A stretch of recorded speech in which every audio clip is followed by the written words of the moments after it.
అసలు ప్రపంచంలో ఎవరైతే ఇద్దరి ముందు అసలు నోట్లోంచి మాట రాదో వాళ్ళిద్దరు కింద ఉన్నారు. మీరు అరిస్తే ఇంకా వచ్చేది కూడా రాదు.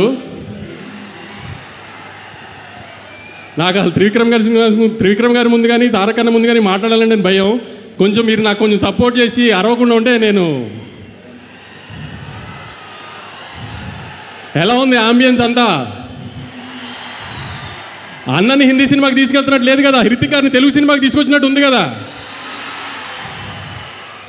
రేపు సినిమా కూడా అలానే ఉంటుంది. ఎవరన్నా హిందీ డబ్బింగ్ సినిమానా ఇది అది అంటే ఇదే చెప్పండి. పొద్దున ప్రోమో చూశారు కదా, ఏదైనా లిప్సింగ్తో సహా అంతా ఒక ప్రాపర్ తెలుగు సినిమా. ఇది థియేటర్లోంచి బయటికి వెళ్ళిపోయేటప్పుడు అయన్ ముఖర్జీ గారు తెలుగు ఆడియన్స్ కంటే ఆమె తెలుగు డైరెక్టర్ ఇప్పుడు దాకా చూపించిన దానికంటే బాగా చూపించారు తారకన్నని అని అందరు ప్రౌడ్గా ఫీల్ అవుతారు రేపు బయటికి వెళ్ళేటప్పుడు.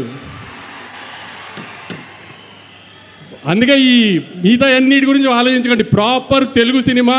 మనం హృతిక్ గారిని తెలుగు ఇండస్ట్రీలోకి వెల్కమ్ చేస్తున్నాము. అది ఎంత గ్రాండ్గా వెల్కమ్ చేస్తున్నాం అనేది 14th మీరు చూపించాలి ఖచ్చితంగా. సెప్టెంబర్ 27వ తారీఖున లాస్ట్ ఇయర్ దేవరాకి ఎంత ప్రేమ చూపించామో దానికి 10 చూపించాలి. అన్న పవర్ ఇండియా అంతా తెలియాలంటే మీరు సెప్టెంబర్ 27 కంటే 10 చూపించాలి. గుర్తుపెట్టుకోండి. హిందీ బాక్స్ ఆఫీస్ నెట్ ఎంత వేస్తుందో దానికంటే ₹1 మనం నెట్ ఎక్కువ పెట్టాలి ఆ రోజున. గుర్తుంది కదా, హిందీ బాక్స్ ఆఫీస్ నెట్ కంటే మన నెట్ ఎక్కువ ఉండాలి. దేవరా కంటే 10 ఎక్కువ ఓపెనింగ్ తీసుకురావాలి. ఇది మీ బాధ్యత ఈసారి. అన్న కాలర్ ఇన్ని రోజులు మన కోసం ఎగరేశారు, మనం ఇప్పుడు అన్న ఇండియాలో కాలర్ ఎగరేలా చేయాలి.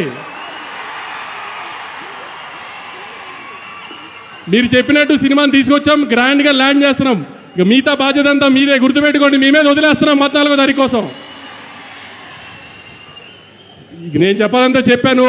ఆ సినిమా మాత్రం చాలా బాగుంది. మీరు సినిమా చూసిన తర్వాత షాక్ అవుతారు, అదైతే గ్యారంటీ.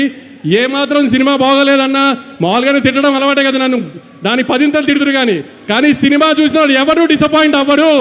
బయటికి వెళ్ళిన తర్వాత అద్భుతమైన తెలుగు సినిమా చూసామని అనుకోకపోతే ఇంకెప్పుడు మైక్ పట్టుకుని సినిమా చూడండి అడగను మిమ్మల్ని. Thank you. వంశీ గారు, నేను చెప్పిన దాంట్లో అస్సలు తప్పులేదు. మీ మాటలకి విపరీతంగా ఫ్యాన్స్ ఉన్నారు, ఇంకా ఫ్యాన్స్ పెరిగిపోయారు. నాకు తెలిసి ఇదంతా త్రివిక్రమ్ గారి సహవాసం వల్ల జరిగినట్టుంది. వంశీ గారు మాటల రచయితగా కూడా త్వరలోనే పరిచయం కాబోతున్నారని నాకు అనిపిస్తుంది.